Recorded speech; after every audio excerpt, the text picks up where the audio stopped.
সকলকে স্বাগত জানিয়ে আজকে একটা নতুন রেসিপি করছি। রেসিপিটা একদম স্পেশাল। কচু চিংড়ি, চিংড়ি মাছ আর কচু। এই কচুটা হচ্ছে যেটা আমরা মাটির তলায় ওল খাই, সেই ওল। এটা কেটে নিয়ে সিদ্ধ করে নিতে হয়েছে। ভালো করে সিদ্ধ করে নিয়ে একদম নরম যে অংশটা কচি, সেই কাণ্ডটাই বাজার থেকে কিনে নিয়ে এসে বছরে আমাদের দুবার কি একবার হয়ই এই রান্নাটা। কারণ এই রান্নার স্পেশালিটি হচ্ছে এতে কী কী লাগে দেখো বলছি।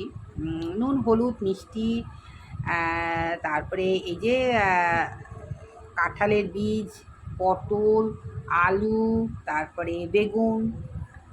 বীজটাও আমাদের বাড়ির, বেগুনটাও বাড়ির, আর পটল আর আলু কেনা। আর এই পেঁয়াজ কুচি আর রসুন কুচি, এটা তো লাগছেই। প্রথমে দেখো সেই গিফটেড আমার জামাই দিয়েছে সেই কড়াই রান্না করছি। ভীষণই ভালো লাগছে। গত যে রান্নাটা করেছি তোমাদের আপডেট দিইনি, ভীষণই সুন্দর। মানে সবথেকে বড় কথা, তরকারিটা লেগে যাচ্ছে না, এটাই আমার ভালো লাগছে। একদম পুরো স্মুথ। একটু বেশি করে তেলটা দিয়ে দিলাম।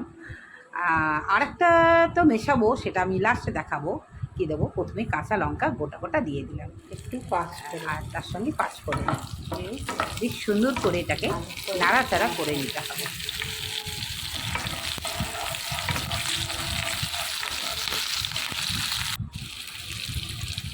একটু পেঁয়াজ আর একটু দিয়ে তার মধ্যে রসুন আর পেঁয়াজ কুচি করে দেওয়ার পর যতক্ষণ না লালচে হচ্ছে ততক্ষণ ভাজতেই থাকতে হবে। দেখো বুঝতেই পারছো তেলটা বেশি দিয়ে করছি, কারণ কচুর তরকারিতে একটু তেল বেশি না দিলে, তেল তেলা না হলে কিন্তু খেতে ভালো লাগে না। এবার এইসব যে কাটাগুলো আছে, পটলটা কাটতে হবে কীভাবে দেখতে পাচ্ছ তো, একটু কোনাকুনি করে কাটতে হয়। পটলটা আগে ভেজে নিতে হবে। আর পটলটাকে নরম করার জন্য এর মধ্যে একটু সামান্য লবণ দিয়ে নিতে হবে। পরপর ভাজতে হবে, আগে পটলটা ভাজতে হবে। পটলের পর পটলটা লাল লাল করে ভাজা হয়ে গেলে দেখো নুনটা দিতে, তার মধ্যে বীজগুলো দিতে হবে। একটু ভাজা ভাজা হয়ে গেলে পটলের পর বেগুন একটু লবণ দিয়ে, বেগুনের পরে আর আলু এর মধ্যে ভালো করে নেড়ে নিতে হবে, একদম লালচে করে ভেজে নিতে হবে। বেগুনটা দিতে হবে, লালচে করে ভেজে নিলে বেরিয়েছে। তারপর সাথে আজকে আমি দেখতে থাকো, ভাজছি সুন্দর করে ভেজে নিচ্ছি।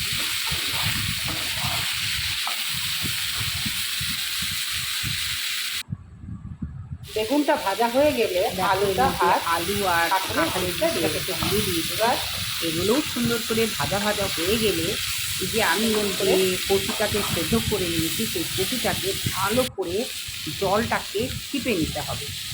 চিপে নিয়ে তারপরে দিতে হবে, নাহলে কিন্তু গলাটা ধরতে পারে। তার জন্য এবার সামান্য একটু হলুদ দিয়ে দিলাম। হলুদটা দিয়ে নাড়াচাড়া করতেই আসলো। তারপরে ওইটা সেদ্ধ কচুটা করা ভালো করে ওলের ডাঁটিগুলো জলটাকে চিপে নিয়ে ছেড়ে ঢাকা দিয়ে দিচ্ছি। কেন বলো তো, যদি একটু হাত চুলকায়, কারণ অনেক করতে তো আবার হাতটা চুলকাতে পারে, দিয়ে নাড়াচাড়া করতে হবে বারবার করে, এরকম করে ঢেকে ঢেকে রান্না করতে হবে। দিয়ে এবার মশলা দিতে হবে। কী মশলা দিতে হবে, আমি যাই মশলা দিই না কেন তোমাদের প্রথম থেকেই দেখাই যে আমি শিলনোড়াতে এটাকে ব্যবহার করি। শিলে বেটে নিলে খুব সুন্দর লাগে। আর আমি শিলে বাটা রান্না আমার তো খুবই ভালো লাগে। বাটতে হবে, কী বাটবো সেটা দেখাচ্ছি। ভালো করে এটাকে নাড়াচাড়া আগে করে নিই। তাহলে নুন আর হলুদ দেওয়া হয়েছে, আর কিন্তু কিছু দেওয়া হয়নি। কী দেবো আর কী দেবো সাথে থাকো, তবেই তো দেখতে পাবে। এই দেখো চলে এসেছি চাল মগজ আর সর্ষে। সর্ষেটা কি কোথাকার সর্ষে জানো? আমার নিজের ইচ্ছা মতো না হলে চিনি দিয়ে দিলাম। আমি যে বাগানে চাষ করেছিলাম সর্ষে, সেই সর্ষেটা রেখে দিয়েছি, 12 মাস খাবো বলে। এই সর্ষের একটা আলাদা তো টেস্ট হবে। সেই সর্ষে দিয়ে চাল মগজ দিয়ে ভালো করে বেটে নিতে হবে।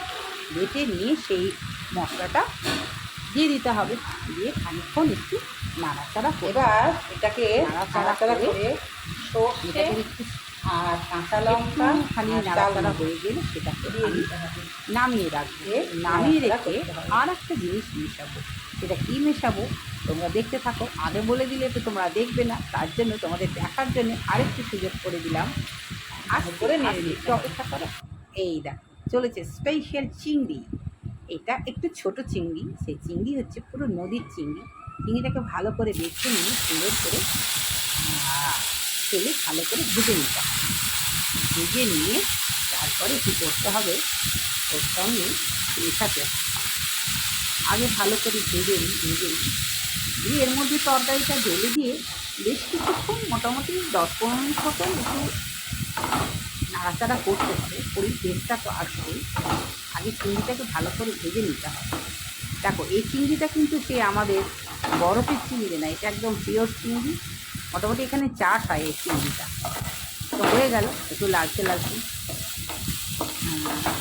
যেহেতু তরকারিতে দেবো তাই কিছুটা একটু খোসা রেখেছি। মাছের ঝোলে হলে আমি খোসাটা রাখতাম না। সেটা তরকারিটা দিয়ে দিয়েছি। এবার ভালো করে পিস করে রান্নাটা করতে হবে।